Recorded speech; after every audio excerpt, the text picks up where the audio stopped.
అమ్మా ఇప్పుడు ఆ అమ్మాయి కూడా నీకు 2 పద్ధతులు అమ్మా, 2 పద్ధతులు ఉన్నాయి. 100% నీ మూడే నీకు కావాలి, అసలు నాకు వద్దు ఈ అమ్మాయి ఉండటానికి వెళ్ళేది అనుకున్నాను అనుకో, డైరెక్ట్గా కోర్టుకి వెళ్ళి కోర్టులో పెద్ద ఇక్కడ కాదు, పెద్ద పోలీస్ స్టేషన్కి వెళ్ళి సాక్ష్యాలతో నువ్వు కనుక ఇట్లా పెళ్లి చేసుకున్నాడు చెప్పావంటే నీకు న్యాయం జరుగుతుంది. కోర్టులో కాలు పెట్టావంటే ఎమ్మటి అమ్మాయిని ఇద్దరు జైల్లో పెట్టారు, అది వాస్తవం. అందాకెళ్తే ఓ పద్ధతి, లేదా ఇక్కడ మన డాక్టర్ గారు లాయర్ గారు పిలుద్దాము, ఏది న్యాయమో ఏది పద్ధతో వాళ్ళు చెప్తారు, వాళ్ళతో విందాం. సాక్ష్యం లేని ఇప్పుడు కృష్ణ ఉన్నాడు, కృష్ణ నీకు 4 పెళ్ళాలు ఉండాలన్నా అనుకో, నేను అన్నా అనుకో, ఏమంటాడు కృష్ణ ఏమైపోతా అని నీకు సాక్ష్యం ఉందంటాడు, లేనప్పుడు నేను మాట్లాడకూడదు.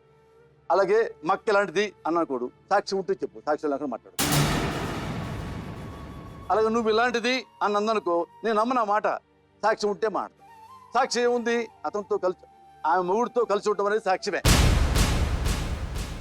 నువ్వు తప్పు చేసినట్టు క్లియర్గా ఉంది, ఆమె తప్పు చేసినట్టుగా నేను చూశాను, కృష్ణ చూశాడు, అవి తప్పు, అవి జీవితాలు నాశనం అయిపోతుంది. మరి ఇక్కడే కాదు సార్, మేము ఉన్న దగ్గరైనా ఎంక్వైరీ చేసుకోండి సార్, ఎక్కడైనా అది ఉన్న దగ్గర ఎంక్వైరీ చేసుకోండి, మేము ఉన్న దగ్గర ఎంక్వైరీ చేసుకోండి.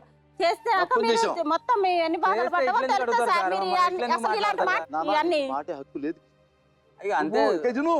నువ్వు నిజాయితీ పరులా మాట్లాడొద్దు, నువ్వు పెద్ద మోసగాడివని నేను చెప్పలా, మంజులే చెప్పింది. ఎవరు ఒక అమ్మాయితో పెట్టుకొని మా కర్మ ఇటు కాలిందని ఆమె అంది, నేను చెప్పలేదు నాన్న. నేను అనలేదు నాన్న, నీ భార్య అంది, నేను నమ్మలా. ఈ అమ్మాయి మొదటి పిల్లం కాబట్టి ఎన్ని నిజాలు అబద్ధాలు చెప్పినా కూడా చెల్తుంది. రెండో భార్య కాబట్టి ఎన్ని నిజాలు చెప్పినా అబద్ధాలే. కాదు, ఆ హక్కు నీ హక్కు లేదు, చూసుకో.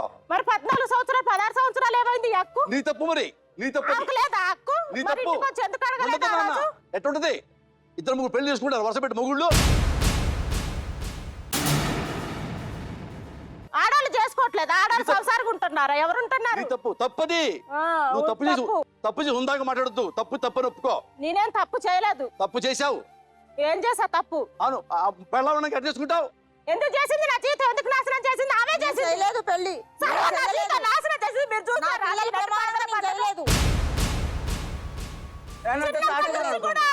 నరకం పట్టడో తెలుసా సార్ మీకు? 10 సంవత్సరాలు అయితే తాగి తిరిగి ఎక్కడ పడిపోతే అక్కడ నుండి ఏరుకొని వచ్చింది. నేను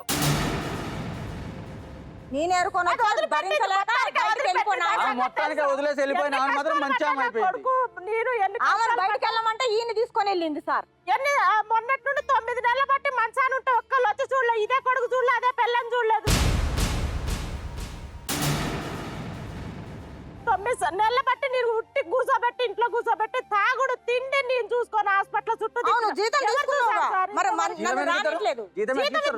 కాంట్రాక్ట్ లేబర్ గా చేసిన వాళ్ళకి పోయిన రోజే ఇస్తారు, పోయిన రోజు ఇయ్యనే ఇయ్యరు. ఈ బాధలన్నీ ఎన్ని బాధలు పడ్డా మొత్తం పోయినాయా సార్? అది ఒక్క బాధ పడలేదు.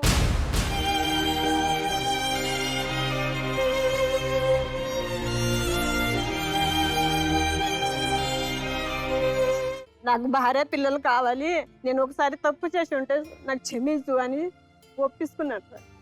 ఒప్పుకున్నాడు సార్. అవును సార్. మళ్ళీ వెళ్ళి ఇక్కడ ఉన్నాడు సార్, మా ఊర్లోనే ఉన్నాను సార్. మళ్ళీ ఒక 4 సంవత్సరాలు బాగానే ఉన్నాడు సార్. ఆయమ్మ అయితే ఎప్పుడు ఫోన్ చేస్తూనే ఉంటుంది, ఇక్కడెక్కడ మనుషులు ఉంటే తినిపిస్తుంది, తాగిస్తుంది, ఫోన్ చేపించి తనతో మాట్లాడుకుంటా మధ్యలో దూరుకుంటూ వస్తుంది సార్ అమ్మ. అట్లా ఉన్నా కూడా నా భర్తకి నేను చెప్తా ఉన్నాను, నువ్వు అతనుకు మర్చిపో, మాకు పిల్లలు భార్య కావాలంటే నువ్వు మర్చేసి మమ్మల్ని సరి చూసుకోమని చాలా సార్లు చెప్పాను సార్.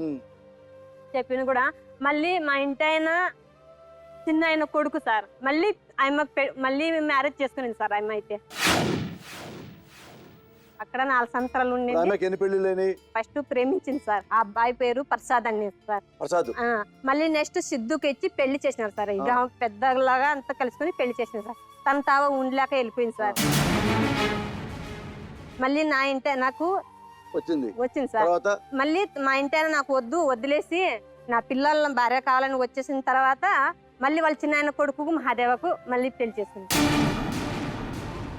అట్లా మళ్ళీ ఆ అబ్బాయి కూడా మళ్ళీ వదిలేసి ఆ అబ్బాయి కూడా నా అట్లాగానే ఉన్నాడు సార్. ఇంకా ఎవరికి పెళ్లి చేసుకోలేదు, ఏం లేదు. నేను కూడా అవును సార్.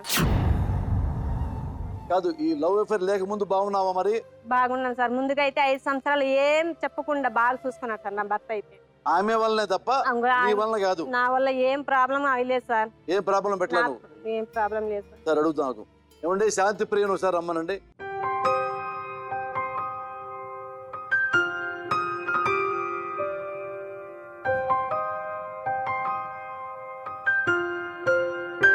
కృష్ణరాజుతో నువ్వు అక్రమ సంబంధం పెట్టుకున్నావా? మాట్లాడేవారు సార్. కాదు అక్రమ సంబంధం పెట్టుకున్నావా లేదా?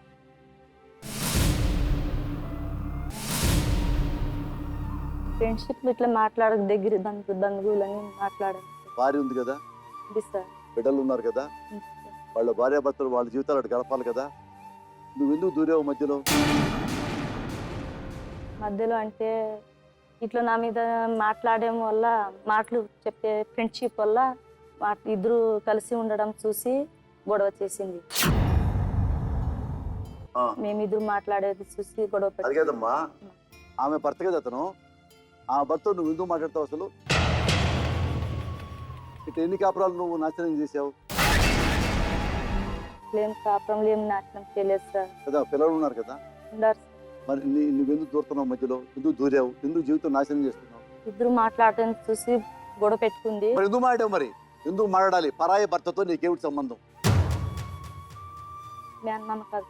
మేనమామ అయితే వాళ్ళ జీవితాలకు ఉన్నాయి కదా. ప్రసాద్ అనే అబ్బాయి నువ్వు లవ్ చేసావంట కదా. పెళ్లి సంబంధం చెప్పారు సార్. అతను అవునా కదా? అవును సార్. ఆ సిద్ధు అనే అబ్బాయిని పెళ్లి చేసుకున్నావా లేదా?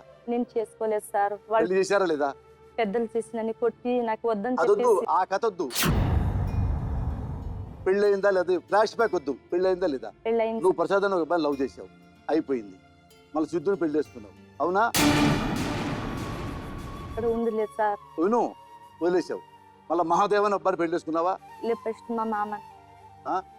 కృష్ణరాజుని చేసుకుంది. ఎవరు? ఆ సిద్ధు అయిపోయి చెప్పాను మహాదేవ్ కదా. ఎవరు? మహాదేవ్ ఎవరు? నెక్స్ట్ నువ్వు కృష్ణరాజు ఎందుకు కృష్ణరాజు దగ్గర దూరావు? అది చెప్పు. అది సార్. మళ్ళీ ఆ అబ్బాయి నేను దగ్గర ఉండలేదు. ఎంత చెప్పినా కూడా నేను ఉండలేదు సార్. 5-6 రోజులు కూడా ఉండలేదు. వచ్చేసాను తిరిగి. వచ్చేసిన తర్వాత కవితను మా వాళ్ళు హైదరాబాద్ కి వచ్చారు. హైదరాబాద్ లో వచ్చారు. ఆగమ్మా, అతను పెళ్ళైనాడు, 2 పిల్లలు తను ఉన్నారు. నీకు సిగ్గని పీట్లేదా? అయిపోయింది కృష్ణరాజు. మళ్ళీ మహాదేవ్ ఎవడు? అది వెనకాల అది వెనక చెప్పు. మహాదేవ్ చెప్పు. మహాదేవి కాదు, ఫస్ట్ మా మామది ఫస్ట్. ఏ మామది అమ్మ అసలు నా భర్త మానే కాదు.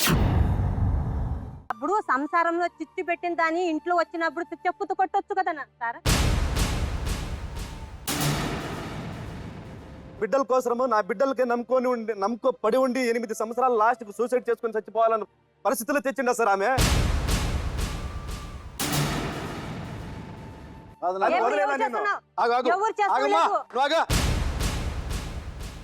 వెళ్ళిపో బయటికి. ఆగవా నువ్వు? నీకు మొగుడు కావాలా? రాకెట్లో మీద పెడుతున్నావు పద్దాక. ఆపో. నాన్న తప్పు చేస్తున్నావు, చాలా మోసం చేస్తున్నావు. నేను ఏమి వద్దు నాన్న, తప్పు నాన్న. నువ్వు తప్పు వద్దు, కూర్చో. నువ్వు కూర్చో, నేను మాట్లాడతా. జీవితం లేదు సార్. కాదు, నువ్వు అట్ట నేను చేయను, అట్ట నేను మాట్లాడు నాన్న. నువ్వు కూర్చో, నువ్వు కూర్చో. మళ్ళీ జీవితం చీకటి జీవితం. నాకు ఎవరు లేరు. మా అమ్మ లేదు, నాయన కూడా లేదు సార్.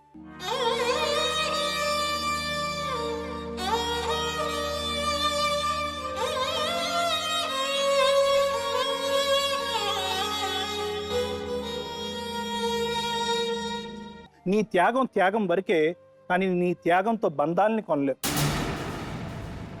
ప్రేమల్ని కొనలేవు. ఇంకో జీవితాన్ని ఈ విధంగా నాశనం చేసేటటువంటి హక్కు నీకు లేదు. నేను ఏమని జొత్త చేసుకోవాలంటే 5 నెలలు నాతో కాపురం చేయలేదు. అది ఎందుకు చేయలేదు అడగండి సార్. మీరు 3 నెలలు కూడా భోజనం కూడా పెట్టలేదు 5 నెలలు. లేదు సార్, నేను అంత బిగు ఎందుకమ్మా ఆపవేంటన్నా? అంత టెన్షన్ నీకు, అంత బీపీ ఏంటి అంటున్నా? చెప్పు. ఇప్పుడు నేను మొత్తం విన్నా కదా, నీ వల్లనే గొడవైంది, నీ నోరు వల్లనే. నా బిడ్డల దగ్గర కొంచెం దొంగ దాకా పోయి చూడాలనుకుని పోయింటే చెప్పు తీసుకుని కొట్టిండదు మేడం నడి ఈజీలో. ఆ ఆమె గెట్ అవుట్ అయిపోయింది కూడా ఈమె మాత్రం గోడ అమ్మమ్మ కొట్టుకోండి అమ్మమ్మ